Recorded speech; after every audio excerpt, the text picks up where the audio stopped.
Hi there, welcome to Nonsense Whisky. My name's VinPF, and on today's episode we're going to go back to Islay and back to Kilchoman. Now I've covered two of their other offerings before, so if you want to go and check those out, you can go and check those out after this video. But this is the first of their core range, the first one that was released. Let's get into the little box here. I don't often cover boxes, but this has got some good information on it that I think we should talk about. Because, you know, I'm not into marketing, I'm not into kind of all of this. Not really that bothered about any of that, but really the stuff on the front is kind of cool. I like it. So obviously the name Machir Bay, and they even give us a little kind of a little pin on there to tell us where that is, Machir Bay. That's just a little bay that's just a short jaunt away from the distillery on the west coast of Islay. They also tell us non-chill filtered, natural coloured, banging. They also tell us 46%, which isn't actually on the front, it's on the back. There you go, 46%. Neither in or there, but there's another one here, the cask influence, which is this little bar here. So on one side you've got bourbon, ex-bourbon barrels, and on the other side you've got ex-sherry casks. And this blue bit here basically tells you where that's sitting. So it's mostly bourbon with a little bit of sherry in there as well. It's a vatting, they call it. Let's put that back over there. It should also say, again, I don't talk about marketing very often, but the bottle is awesome. You know, it's a really sturdy base. Cork is nice, big and wide. I like a big, nice wide neck. It makes it much easier for me to pour when I'm pouring myself a dram. The little ones are okay, but it's just one of those things. There's also some tasty notes in the back, but let's ignore those and we'll figure them out ourselves.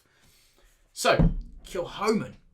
Now, I did talk a little bit about them on my last videos, but if you haven't seen them, basically, they are, or should I say were, the new kids on the block in Islay. They've been replaced now by Ardenho as the newest distillery, but these guys opened in 2005. So at time of recording, it was December 2005 as well, so December 2019. We're talking only 14 years worth of operation, so they're not going to have some kind of supremely aged stuff.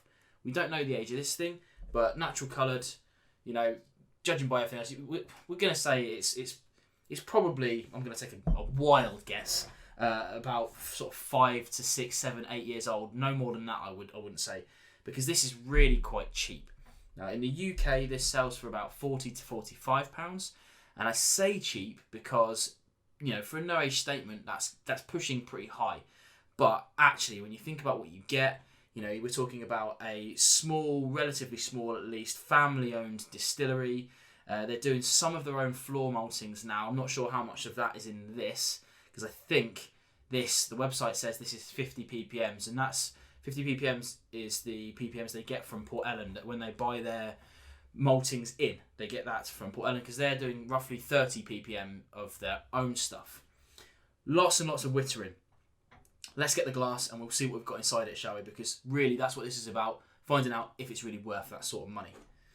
Now, talking of money quickly, I did not pay full price for this. I found this in Marks and Spencer's on a yellow ticket clearance sale. I have no idea what Marks and Spencer's are doing. Every time I've been in Marks and Spencer's since, they've had just some really poor, standard, boring bottles. When I saw this on reduced to clear, I picked it up for about £32, an absolute steal. And I'm very aware of that. So I'm going to try and review this as definitely as what I paid for it, but as if I'm paying full price for it, or if I was going to get another bottle. Let's get onto the nose and see what we've got. Okay, so initially, clearly this is a peated whiskey. As I said earlier, the website states this is 50 ppms. That's in the barley, so we don't know what the ppms are on the other side of the still, but there's bags of smoke in this. It's not overpowering for sure, so you know it could be a nice bridging whiskey into that world, but if you're not into your peat, I'm not sure if you'll like this or not, but if you are into your peat, then there's definitely going to be something in there for you to find enjoyment in. The big thing about this is the kind of coastal vibes from it. We're talking kind of salty, briny, sea air coastal vibes. Similar to that of a Talisker, but this one's got kind of some sweet vanillas from that big bourbon influence, ex-bourbon barrel vibes. And a back end of kind of like a bit of a citrusy thing going on as well. It's got a surprisingly deep nose to it. Let's try on the palate.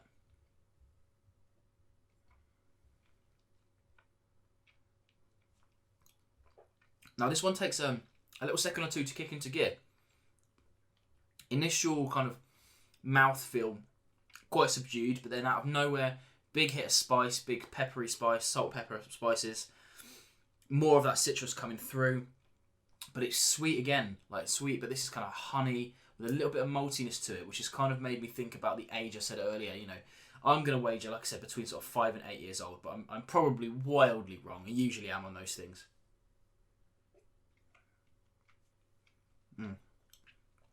Now the finish on this thing is absolutely monstrous. The peat sort of disappears after a kind of medium-y sort of amount of time, but after that, the kind of salt and pepper vibes carry on the tongue and just keep going forever and ever and ever. Still getting them spices now, and you've seen how long I put that glass down for. It's got a really, really, really good mouthfeel, this thing. I'm going to have another little sip. I don't often do that.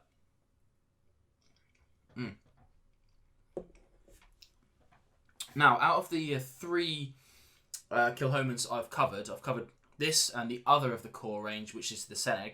But I also did a Loch Gorm, which is a regularly available but batch release, so it's not always available. It just turns up sometimes when they release a batch of it. This and the Seneg are core bottles and should be, anyway, always available. They are quite far flung now, so hopefully you can get hold of this. You'll have definitely heard about it. Anyway, to wrap up on the Kilchoman, this stuff is pretty damn good. It's relatively cheap, as I said. I would not even sniff at paying full price for this, but I just got lucky that one time when I see it on ticket. Something you rarely see on something like Kilchoman because it is so premium.